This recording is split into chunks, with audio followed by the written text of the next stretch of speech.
Hey, for those of you new here, this is a series where I recreate Beast from Simulator from scratch in Roblox Studio. Just letting you know this is part 2, so make sure to watch part 1 if you want the full story. Thing, I guess. I don't know. Hi, we're back to coding. There are a few things I want to say. First of all, I created more flower textures for double flowers, triple flowers, and big flowers. I also shrunk the small flowers so that they look like this. I don't like how small these look. I might make them bigger in the future, but for now, I want them to be distinct from the big flowers. And because of this, I replaced the asset IDs here to be these asset IDs. But I haven't really implemented that yet. I'm also going to put this here in replicated storage. And yeah, I wanted to finish up the field building by putting in colorization, and by finishing up the field coloring system and field coloring customization. So I'm going to do that now.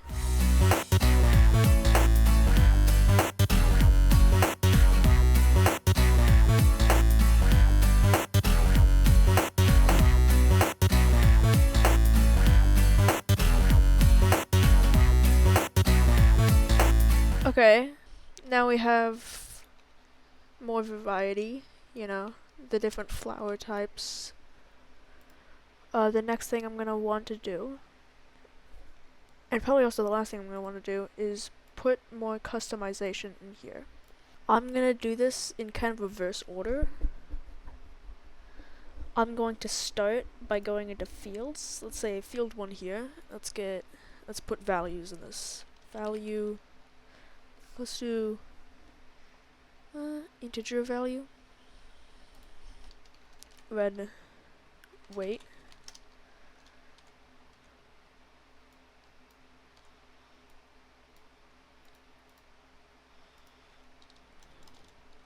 Blue weight.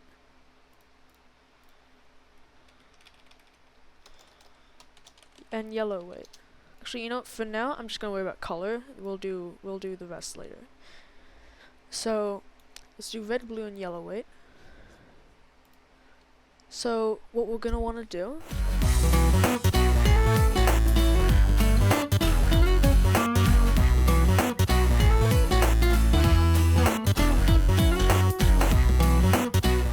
for now, this isn't gonna do anything, but also this doesn't do anything right now, and this is kind of a waste of space right now. I'll fix that later. But now it should give...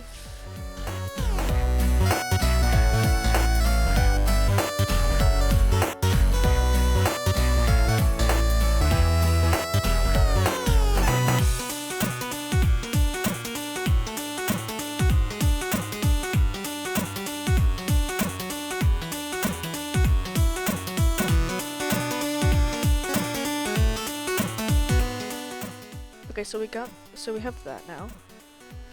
For field,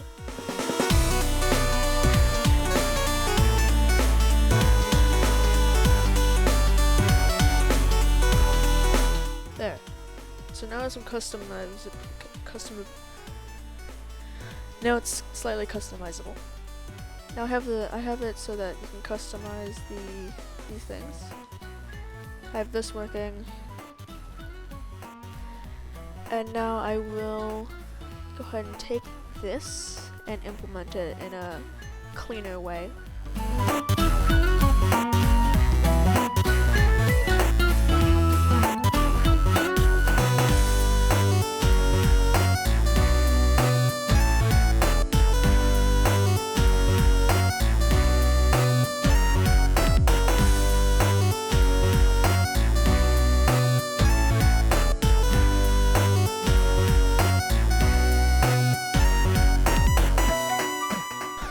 There we go. Okay, I just implemented that system. So now we have this.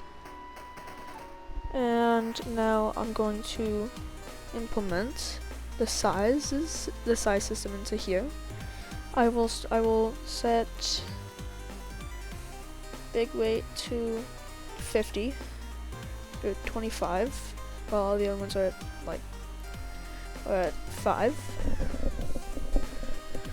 Now let's go ahead and here, local, copy paste this 4 more times. There we go. We have full customizability over this. And now I have one more thing that I want to do.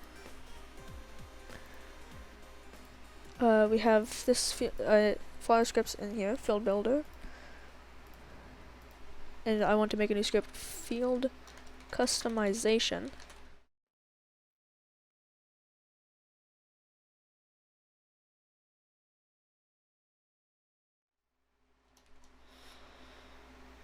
This isn't going the right direction. I want it to be customizable, but I did it in a way that prohibits customization. I think there's probably something I can do here to fix this issue. I don't know. I don't know what to do.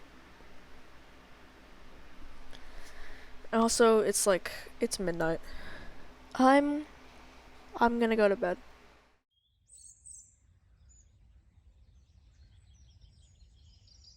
Hey, I got everything done. I didn't record it because I just didn't feel like recording that.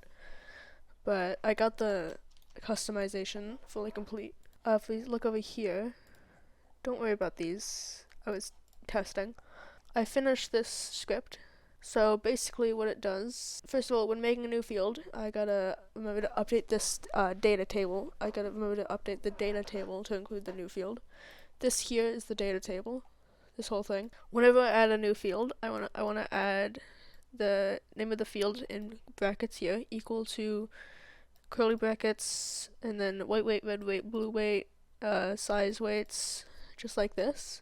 And then when it goes down here for field in iPairs, if the field is not in this data table, then it gives an error. Add field.name to field data, and then local data equals field.name. So what this does is it assigns data to the table that it matches the field, and then it creates values for each field. White weight, it assigns the name, the value, and then the data value that corresponds to that value.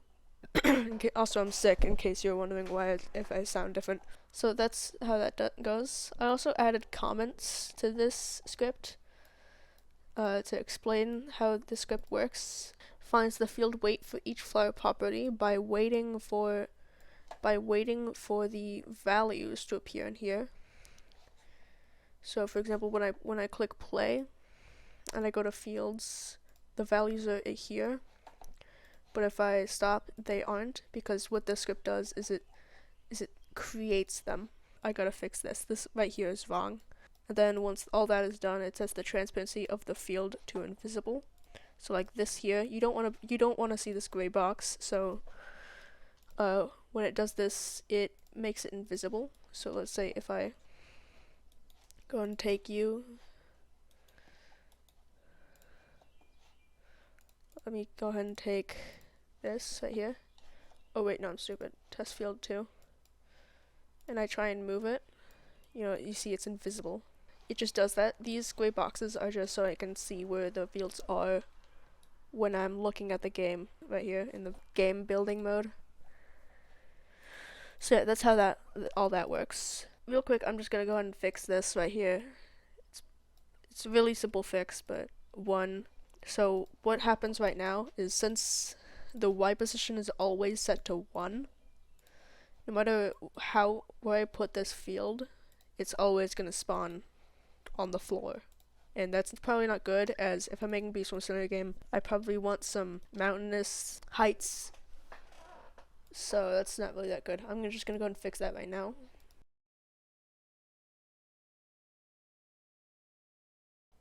Okay, so it still works, and then if I go and move this up and increase this one's size, that one's just stay on the, yep. Okay, it works.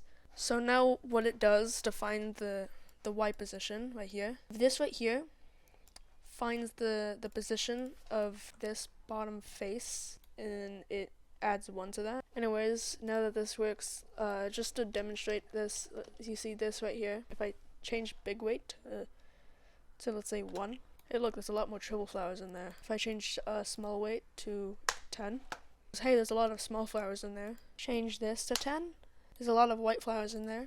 If I go over here, if I change this to, so yeah, that works.